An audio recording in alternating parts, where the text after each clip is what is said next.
जो आपने कल क्लासिफिकेशन किया था, आपको याद होगा, in that classification dispersing medium, dispersing face, type of colloidal solution, examples आपने दिया था। आज ही इनके जो डिफरेंट एग्जांपल्स किए थोड़ा डिटेल बता रहा हूँ। जैसे कल आपने sol, solid aerosol, emulsion, actual में लिखा तो आपने बिल्कुल सही था कि गैस टू सॉलिड, उसका डिस्पर्सिंग मीडियम से डिस्पर्स फेस होगा। आज मैं आपका इसको बताता हूँ, आपका ना होगा दिस इज। सबसे पहले आपका सोल क्या है? सोल क्या है? Sol is a colloid in which teeny solid particles, जो टीनी सॉलिड पार्टिकल्स हैं आपका नाम देखो, this is the are dispose in, are इधर dispose in a liquid medium.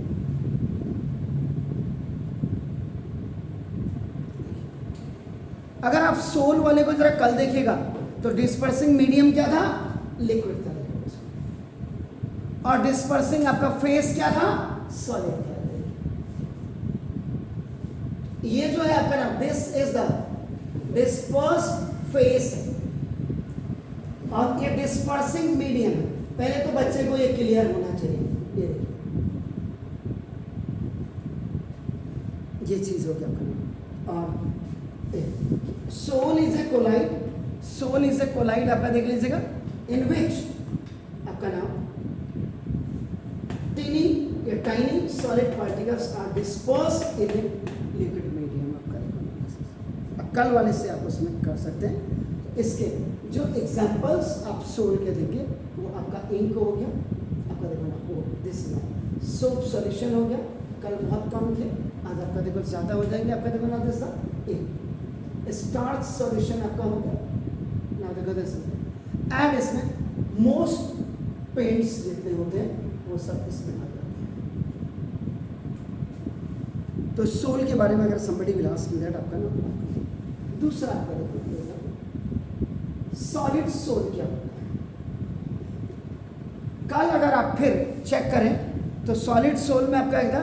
Dispersing medium आपका क्या था? सॉलिड था, और डिस्पर्स फेस क्या था?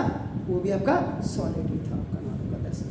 इसका मतलब क्या हो गया कि solid sol now is a colloid in which solid particles are dispersed in solid medium। दोनों यानी कि डिस्पर्स फेस और डिस्पर्सिंग मीडियम दोनों ही सॉलिड हैं। आपका इसमें अगर आप देखेंगे तो कल रूबी ग्लास जेम स्टोन आपने लिखा था, तो ना इसमें जितने भी आपका नाम एग्जाम्पल्स की अगर आप डिटेल्स मांगेंगे तो आपके जितने भी आपके कलर्ड जेम स्टोन होते हैं वो आपका नाम लाइक रूबी ग्लास,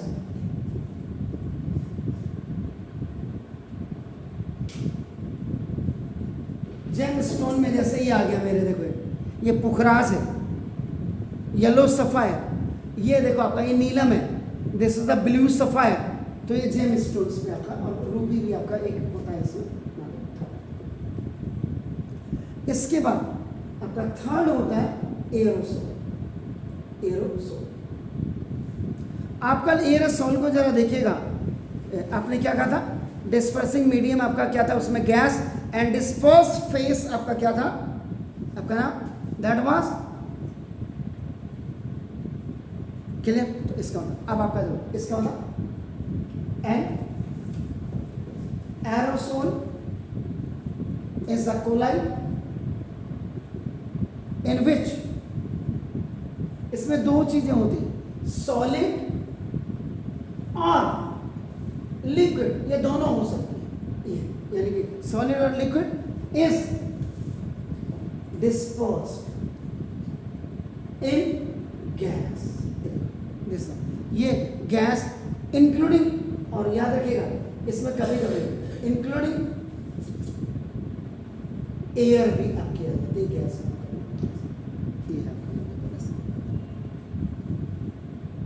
तो इसमें एग्जाम्पल्स की अगर आप बात करेंगे, एग्जाम्पल्स में आपका क्या लिखा था आपने इसमें?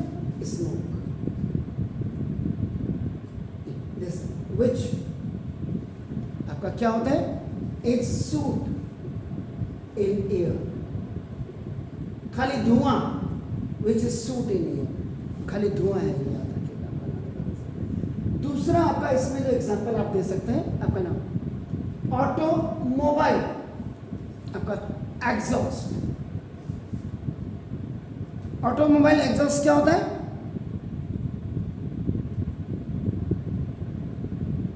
जो गाड़ियों का धुआं निकलता है बाहर से, पीछे से आपका नाम है बदस। और अगर एग्जांपल ऑफ एरोसोल इन विच ये तो ये हो गया आपका नाम है बदस। तो इन विच सॉलिड इज डिस्पर्स्ड, इसमें क्या था? इसमें solid is dispersed in gas, इस वाले। अब अगर आप इसका दूसरा अगर आप करते हैं, देखो जैसे हेयर स्प्रे, ये भी उसी का एग्जांपल है। फॉग, आपका mist and cloud, these are also, ये कब होगा याद रखिएगा? ये लिक्विड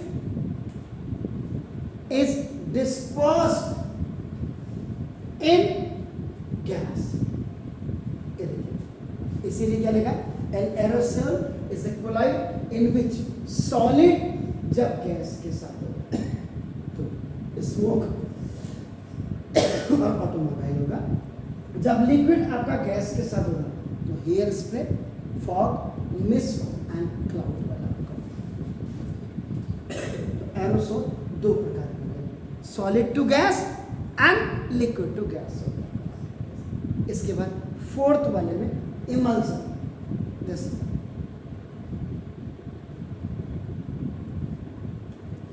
इमल्सन, ये आपका it is also a colloid. आप यहाँ पे लिख सकते हैं, मैंने ऐसे लिख दिया, आप लिख सकते हैं an emulsion is a colloid भी लिख सकते हैं आपका। देखो ना, in which now minute droplets of one liquid are dispersed in another liquid। इसका मतलब सिंपल सी बात है कि जो आपका डिस्पर्स फेस है एंड जो डिस्पर्सिंग मीडियम है, बोथ आर लिक्विड। आप जरा चेक करो, कल वाले को देखो, इमल्सन को जरा देखना, तो वो आपका लिक्विड टू लिक्विड होगा, है क्लियर? तो ना देखो दस, लेकिन याद रखिएगा इसमें विच इज नॉट मिसिबल, ये बिल्कुल घुलेगा नहीं इसमें, याद रखिएगा मिसिबल नहीं होते हैं आपका नाम। और इसके अगर एग्जांपल्स की अगर आप बात करेंगे, मिल्क, बटर, आप जब मिल्क को आपका नाम उससे बटर निकालते हैं, या आपका तो क्या होता है, फ्लोट करने लग जाता है आपका नाम, देखो दिस छाछ बन जाती है, वो बात को आपका छाछ जिसको कहते हैं। एंड ये आपका फेस क्रीम जितनी होती है, these all are the emulsion. 1 2 3 4 and fifth में आपका आता फोम। तो फोम इज कोलाइड। कल वाले को जरा चेक करिए, फोम आपका जहां पे होगा तो वो लिक्विड से गैस होता है, डिस्पर्सिंग मीडियम आपका लिक्विड होता है और डिस्पर्स फेस आपका गैस होता है, दोनों आपका देखो ना, colloid in which gas is dispersed आपका इन लिक्विड। तो ये हो गया आपका नाम, ये और इसके जो एग्जाम्पल होते हैं, क्या लिखा कल एग्जाम्पल में आपने, क्या लिखा हुआ था? फोम में क्रीम आपने लिखा था, ऊपर वाला भी है आपका, वो जो ऊपर है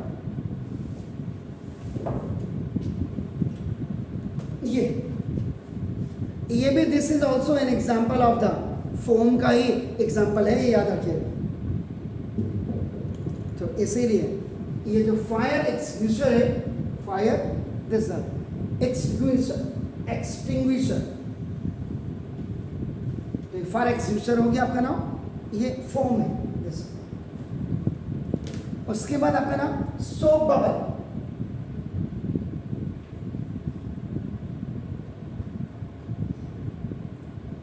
ये साबुन के बबल्स आपके होते हैं आपका shaving cream, shaving cream and beer foam, ये आपका नाम सब बियर, ये भालू वाला हो गया, ये वाला जिसमें नशा लगता है, तो BEE होमोफोन्स है, लेकिन आपका नाम दोनों। तो ये आपका फोम। इसके बाद आपका सॉलिड फॉर्म भी होता है। कल जरा देखिएगा सॉलिड फॉर्म था कहीं, यस, वो सॉलिड टू गैस था आपका नाम, तो आपका नाम दिस इज ऑल्सो कोलाइड, ये भी आपका कोलाइड है आपका, देखो इन विच गैस इज डिस्पर्स, इसमें गैस डिस्पर्स होती है इन ए सॉलिड मीडियम।